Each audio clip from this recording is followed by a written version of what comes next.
disais merci beaucoup pour la présence de tout et chacun parmi nous.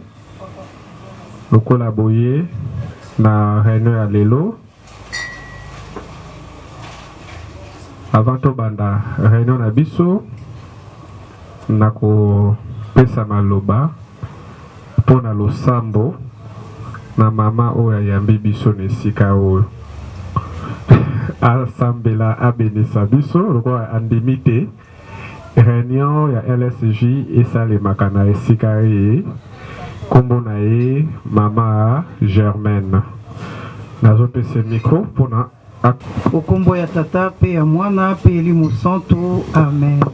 Merci mokonzi totondi yo tokumisi yo pote yo zali nzambe tobengaka yo alpha omega pote yo banda kalikambo osheminaka nango pe okomisaka yango na suka wana biso toyebi lisusu kobanda fondation na biso kaka na se ya loboko no ya nguya mokonzi otala nombre te kasi otala volonté otolakisi mpona mokolo ya lelo yondo kolisa yondo koba yondo continue na biso mosantu na Israël pote vision tozali nango mpona ba jeune eyeba kokokisama mpona lokumu ya kombo na yo totondi yo nzambe ozali omniscient omniprésent zala toujours kati na biso pe kati na bana na biso bayeba kokola na kobanga yo pe koyeba yo pote yo ozali mokonzi obileko biso seko amen okombo ya tata pe ya mwana pe elimu santu amen.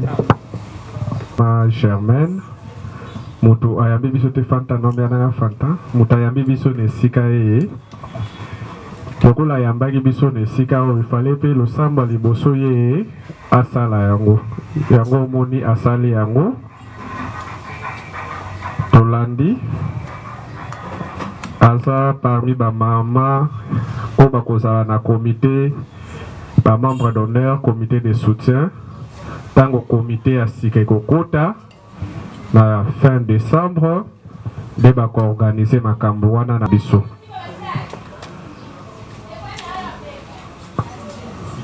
Là c'est la première chose pour l'explication na oyo nyonso euti kobanda na esika eye.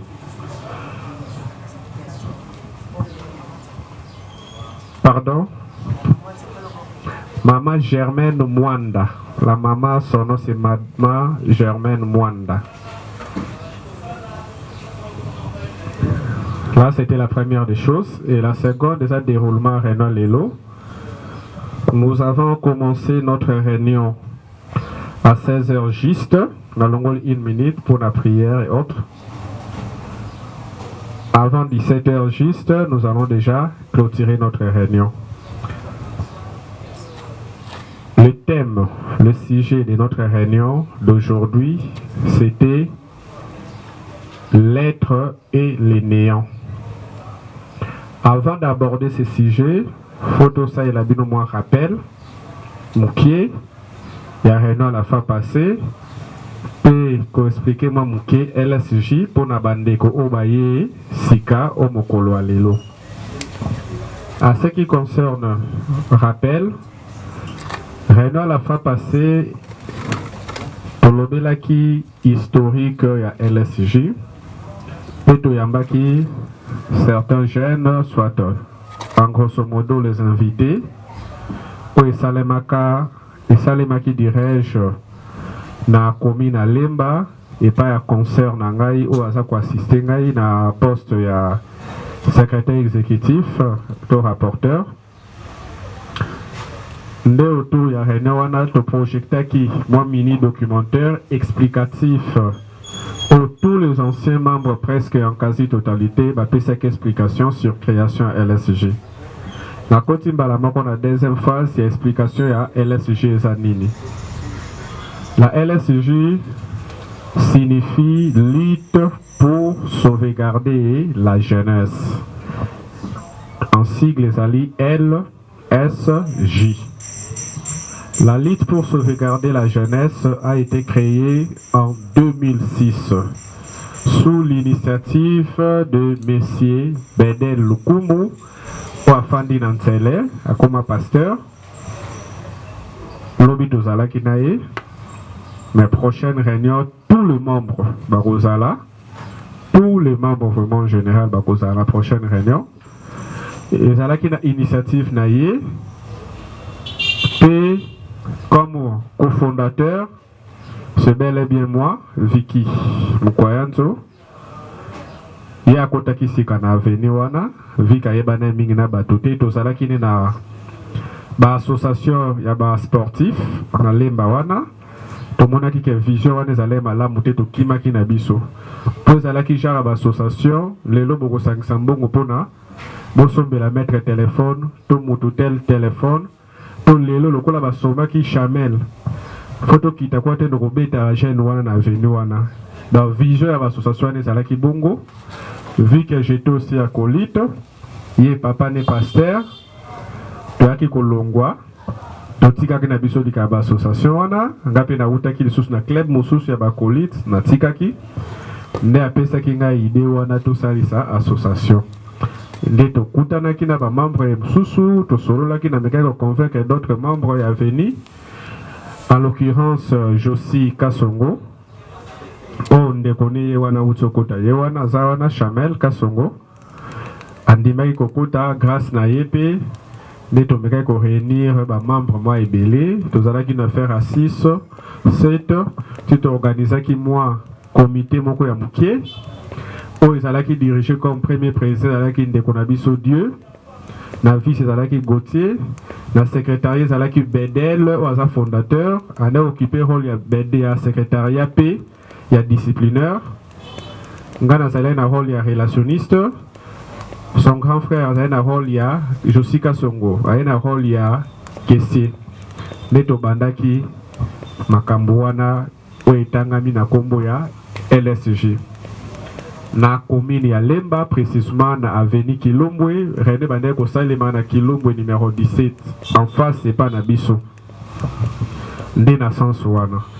Tito yoko ya baba membre sika boyeba na histoire LSG premier président Dieu deuxième président waki okota na décembre il y a 2006 tokota 2007 ezali ndeko na biso Ivis Daniel aza un peu en déplacement na Lubumbashi asala entre Zambie Lubumbashi mais kala trota kozongela biso yene deuxième président vice na ezalaki ndeko Nani Bled Mandala René Koya bokomona des comités continuent qui wana.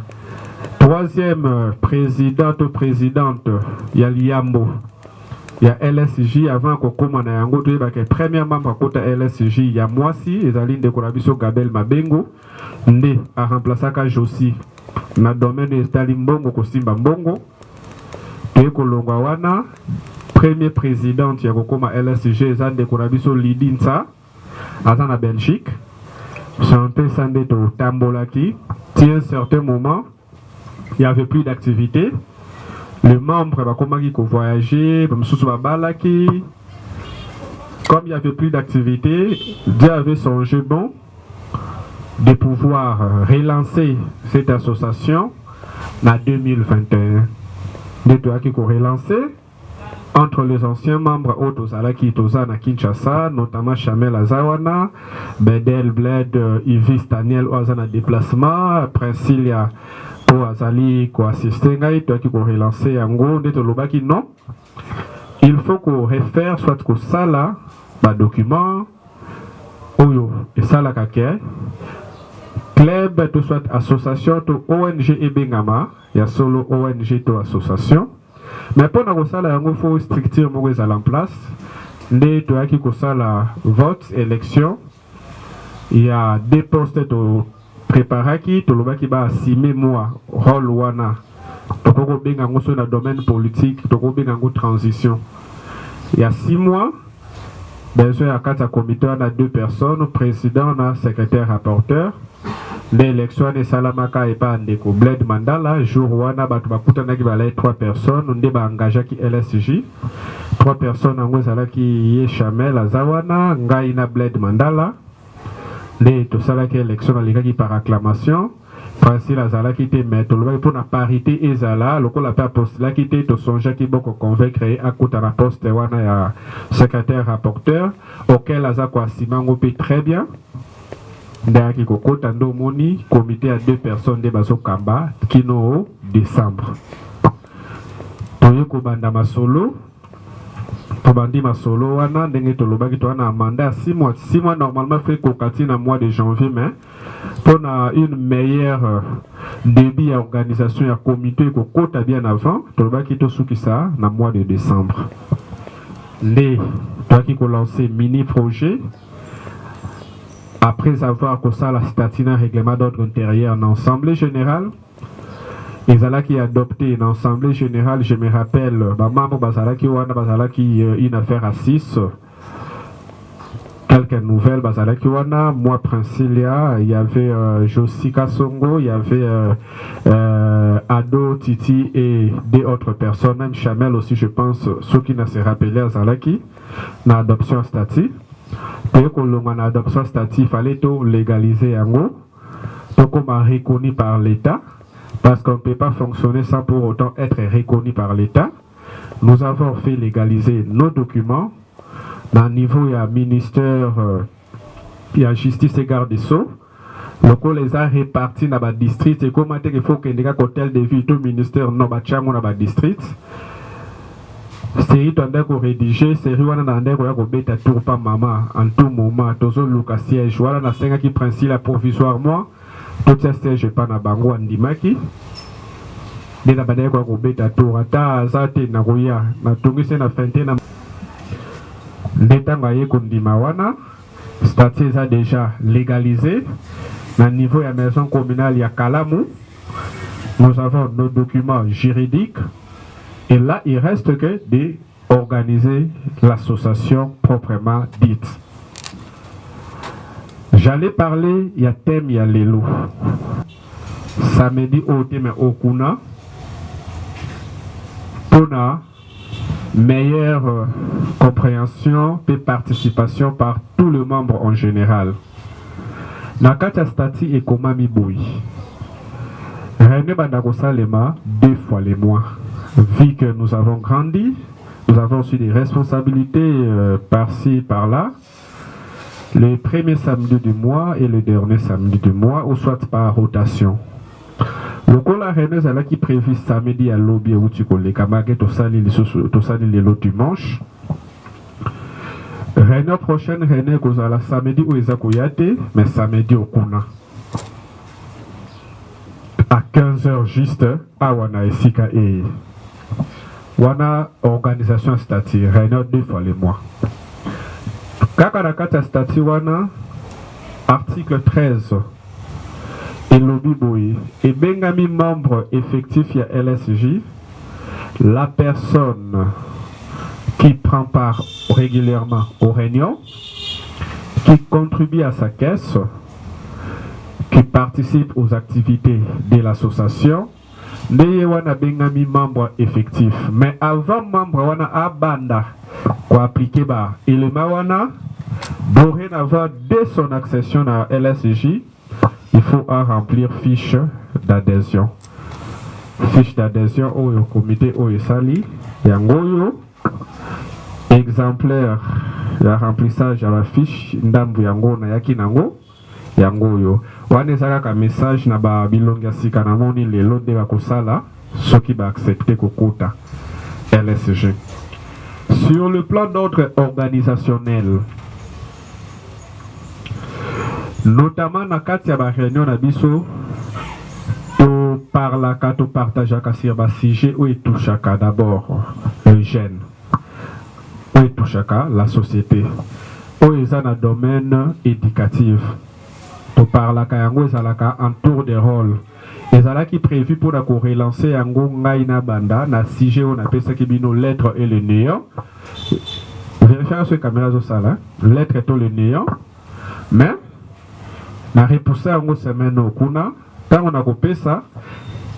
Motakolanda ezala mama Princilia après to kokita na ba membre nyoso waneza ndenge tozalaka na kala. Et d'akapona mutata zalaki timide à apprendre koloba devant bateau, à apprendre à argumenter, à défendre l'association, la structure sur tout le plan. Parce qu'il y aura des débats, il y aura des contradictions, il y aura des idées que les gens donneront. Ndeko sala que okende libosombu la les bandits ko chate. nde kosala keto kende liboso toye kolonga wana eza organisation ya réunion organisation ya mbongo financier. Selon notre statut, chaque mois membre effectif va nous contribuer à $10 kaka. Membre va comité $12. Collège de fondateurs ça paye $12. Selon structure où ils ont défini dans le statut, ils ont défini. Nous avons le collège de fondateurs, ils ont 2 personnes. Quand ils organisent une élection, ça peut être éligible, c'est-à-dire qu'ils peuvent postuler, peut être voté. Nous avons un comité exécutif, on a 4 comités, on a besoin président, vice, secrétaire, secrétaire adjoint, relationniste, relationniste adjoint, trésorier, trésorière, tout trésorier adjoint. On a un comité exécutif. Nous avons un commissaire au compte. Dans 4, il y a 2 membres. Nous avons un commissaire général, un adjoint. Bango rôle na bango ezali ko veiller na surveillance ya trésorerie, c'est-à-dire mbongo. Il faut surtout bimisa ki mbongo $10. Il faut ba preuve nango wana ezala payer ya $10 na sens wana. Ezala kola o ba bengi na monde politique na biso ya RDC IGF. Na sens wana. Toye kolongwa wana eza organisation d'ordre financier. Nous appelons une organisation d'ordre social. Selon le statut, notre statut, wana organisation n'est que en vigueur, mingi na comité kuya. Selon notre statut, eza hormis caisse wana, eza na caisse mususu mamba bandope ça chaque mois, eza à $10. $10 wana c'est pourquoi eza na caisse santé. Eza la na 2 sortes de compte bancaire et kofongwa mususu ya compte santé, c'est-à-dire le président a besoin d'un exercice na élection to kokota wana akoluka na comité na ye ko signer contrat na hôpital moko oyo kozala voter na assemblée générale pour na ba membre bazwa ka ba soin kuna obeli oke kozwa soin kuna bakisi ba pesio ezala grâce ya contribution à compte santé no pesaka. Soko ozali marié ozana bana ozana besoin que bana na yo mwasi na yo bazala pe na compte wana de santé wana pese la bango pe kaka $10 wana élément mibale. Il y a une autre organisation où ils sont en vigueur déjà, vu que le statut a été déjà adopté par l'Assemblée générale et déjà légalisé. Ils ont assistance à membres. Selon notre statut, nous devons nous assister mutuellement. Mutuellement. Lorsque côté LSJ Kolobateke Naza nouveau, lorsque signé déjà fiche d'adhésion, nous sommes déjà une famille. Nous devenons une famille. C'est-à-dire l'assistance mutuelle est strictement obligatoire. Lelo okoki kobala. Sokobali contribution nango selon statut à $20. Membre nostre européen à $20 pour notre locato sombelo cadeau pour assister yo. Ceux qui membre à Koufeli, membre à premier degré, cause à la moitié nayo et cause à maman nayo, mais qu'on a moitié. Contribution ils allaient à $15. Wan ezali pour na kokolisa bolingo na biso na kati ya association. Nous avons aussi na kati association des missions que nous sommes en train de poursuivre. Bien sûr, notre but est celui de sauvegarder la jeunesse congolaise, en particulier et du monde en général, mais nous avons aussi des objectifs à poursuivre. Nos objectifs sont subdivisés en 6 grandes parties, si j'ai une bonne mémoire. La première, c'est sur le plan éducatif. On va d'accord remarquer, si ceux qui montent à sujet, il faut la pencher. Na ba grande ligne wana ko pesa sujet sur le plan éducatif, ou soit deuxième sur le plan social, ou soit sur le plan culturel, ou soit sur le plan environnemental. Ce sont les grandes lignes où l'association est déjà na kata stati na biso écrit na stati. L'association aussi peut aussi entreprendre ses actions sur le plan entrepreneuriat. Par exemple, nous sommes une association, nous donnons des caisses. nous contribuons. Association que Koloba non, pour créer activité Moko Boye. Écoute, c'est la moi quelque chose pour atteindre nos objectifs. Association est partante sur ce plan-là. Il y a qu'on crée moi ma petite et moyenne entreprise. La carte tu payes à statut, tu as un règlement économique boye. Peut-être de créer entreprise. Avant de couper sa responsabilité dans mon pays à Libanda, qui a géré, tu as banda ko ça en entreprise wana. Liboso pensa izana nos membres, ba membres au basala kate, ne ba kokota, ba gérer entreprise wana. Engebene eskizenga ibo eskizenga na lingala makasi engebene na ba norme oyo ekozala établi pour na fonctionnement dirais-je ya entreprise auto créer na kopesa moi exemple tokoma chaque bonne année faut que lukama soso faut que lukama nini loka kolia on peut créer moi poulailler moko mamba mo lobi non pas na biso ndako ya munene totongi ma poulailler toche ba bétail na kati toche ba soso toche biloko ba dendo ba kai ba pentade ba cochon d'Inde ba lapin tout ça nous mettons et ce produit rien n'empêche pas to banda côté kayango rien n'empêche pas na fin de l'année membre non ça se retrouver quand même na soso o ezali soso bio qui à la soso formol. Je pense te comprendre moi exemple na pestikak c'est un peu dans sens wana ça c'est une meilleure organisation. Et à la longue aussi, notre association doit mettre sur pied, grâce à comité Gozalawana, moi structure moko juridictionnelle, c'est-à-dire donc on négocie dans mon cabinet moko boye pour na makambo Italie biso. Mamba koza na moi problème, notamment il y a l'une de nos membres dans moi situation moko ya justice na ngonga oyo au LSG Zolande la mer en aparté. À cause de mon problème sur le plan juridique, on est à gaspiller ce qui n'est pas souffle belé que le avocat, mais l'avocat a besoin de lander les bisous de Sewana pour nous libérer membre wana. C'est un peu dans le sens wana à la longue ma organisation moka jar à Bongonde et Kozala. Wana c'est sur le plan organisationnel. N'est expliqué bino dans le terme court l'organisation de la LSJ. Toko eko matana biso.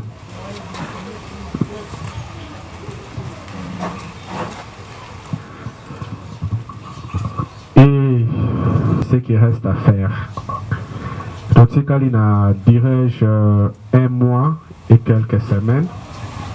Et quelques jours dirais-je, soit une semaine, si je ne me trompe pas, une semaine et demie, oui.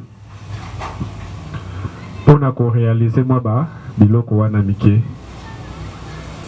On avait parlé à Basso et à fiche d'adhésion à Ngobozomona. On avait parlé notamment aussi des cartes de membres, les anciens membres et anciennes Bazanango déjà. C'est leur statut Zanango kaka $2. Carte, Moutopona sur carte $2, Bakangio photo, tout ça. Et prochaine Renault Zui carte en Balamoko. One et local Liboso concernant carte. Et l'Okami Balé.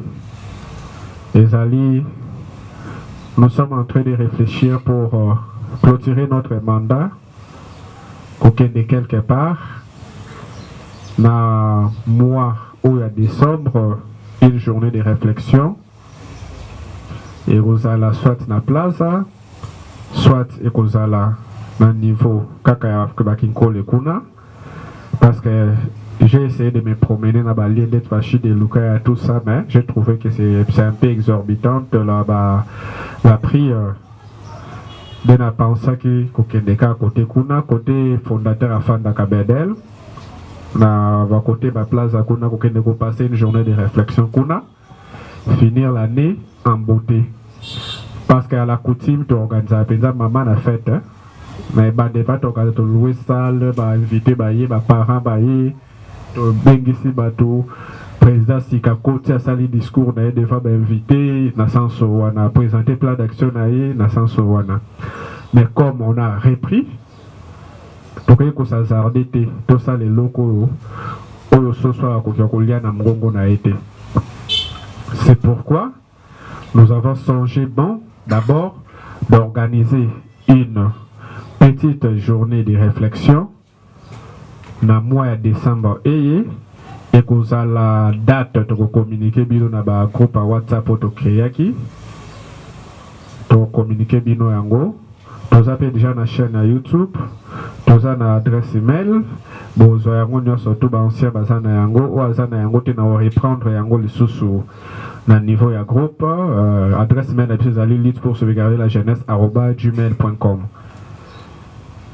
D'accord, reprendre yango mais pour l'organisation activité wana soki tolobaki tokende na niveau ya shit de lukaya mpona réussir mon organisation wana membre nyonso tu il fallait payer ça $15 mais lokola tozokende boye kote kuna ya planète sono biloko moi genre kuna pour ne pas faire leur publicité.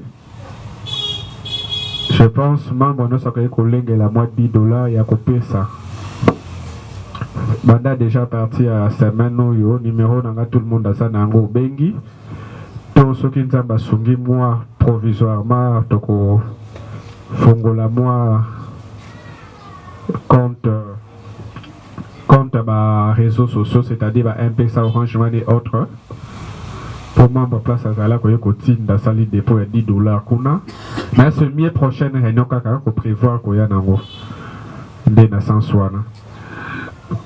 Wana organisation d'abord il y a Mukolo wana.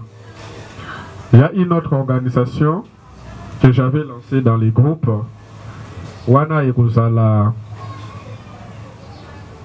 comité muteza kosala yango moko hormis la caisse des Jézongi les anciens noms de Balbi Nazana Chamel Azana. Donc au plus tard, biso ba ancien, bino ba nouveauté. Au plus tard, fin novembre, to katope sa daba caisse na biso $10. Caisse wana comité actuel to aussi bangote et ko bomba mapona comité ko kota baza na fond quand même ya ko banda misala. Et aux na caisse on a sauté ko zanga pona ko organiser départ wana. La présidence de la République est prendre en charge, mais le président elle est déjà en charge. C'est un peu ça. Autre organisation est allée à la fin de l'année. On a lobby qui a mis au comité de en charge. Mais avant de dire cette autre organisation, ne prendront part à cette organisation, c'est sur base de ma liste à présence. Tout ça dans la liste à présence. Il y a chaque jour des bateaux bazoyaka à ma réunion. Tout ça dans ma liste. Au-delà de la liste, tout ça dans ma image, ma vidéo. Parce que pour l'enseignement culture, il y a qu'on filme par réunion en tout moment. Pour nous permettre de faire des photos, partout à travers le monde, même en Afrique, comme Bazali.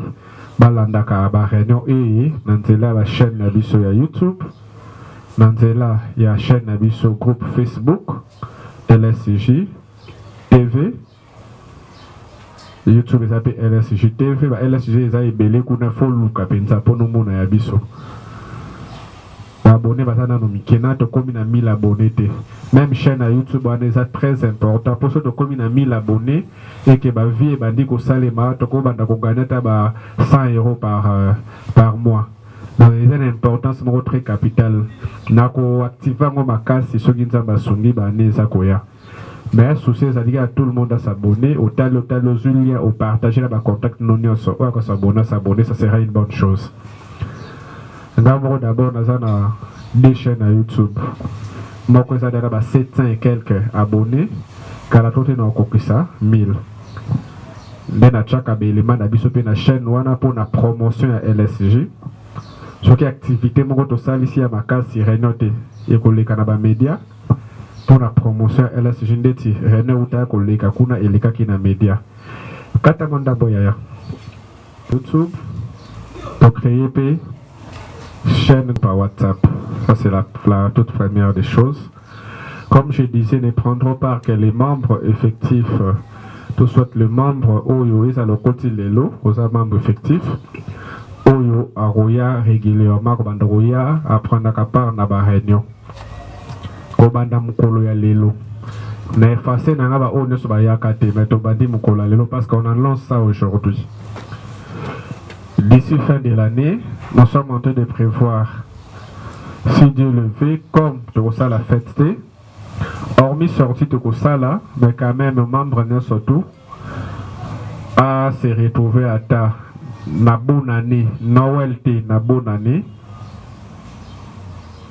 parce qu'on pense organiser cette sortie là na 4-4 ya Noël na bonne année. Après Noël, c'est la dimanche, dimanche au Wanande. Cause à dimanche le 27, sur la bosse. Noël est cause à vendredi. Le pour nana na kosate, yango moun na kenota la calendrier pour na yeba date précise. Ou cause à la dimanche après Noël. Qui veut dire tout yeba déjà que nous allons faire une sortie d'ensemble comme étant une famille. Pour na kokende ba côté kuna ko passer journée et ça $10 na $10 wana sikeno na kati transport na yo biloko na kolia na kati so pe ko ya na o mususu ya o anda ko yo moko lingo mema problème te de na sens wana pour la organisation à fin de l'année wana on avait songé bon que chaque membre quand même na Noël azo atamwanda mbalo swa mukie ateza sakombi ateza lekolo ateza nini azo mwanda mbalo swa mukie azo mwanda mbu ata soso moko to mibale to misato azo atamwa huile atamwa likayabu na sansu wana ya tokopesa pe maloba na fondé akoloba peut-être qu'on souffle bino mukie peut-être kozala lancement à départ de candidature. Pour procéder, il y a votre autosala avant bonne année, avant les premiers. Et que ça, les man, la date, mon autocopé ça, autoco étudier nganaye, parce que autoco la masola, on déjà qu'à la trotte nganaye, semaine autocota. De la sensouana. Au côté, aux membres effectifs, la liberté à vous postuler Zali, et à votre pays Zali. De la sensouana. Je pense que, nako loba mingi les sociétés, je pense que les nouveaux les loba comprendre en réalité la LSG oye les lots ce qui lodo ça peut na camarade na moko azali penta intègre le ko la bino mosawa yaka nae aya pe kokota et uzala une bonne chose aya ko assister ce ka sepeli kokota à côté parce que dans la LSG on entre librement on sort aussi librement. Mais si seulement si il y a infraction, c'est-à-dire quoi? Dans un caissier, dans les bons caisses, nous habitons dans le monde LSJ. Wano longate, pour la de la loi. Dans ce sens, on a passé bino maloba pour n'avoir mes capés que loba n'a surtout na autre que loba question que tuna au tuni, au tirel ka kana moi 10 minutes pour notre clôture et notre 15 minutes. Pour le sujet les lotis to rapportant au kuna. Mikoza na maboko na bino to bandi na ndeko ekeiti te to banda na doyen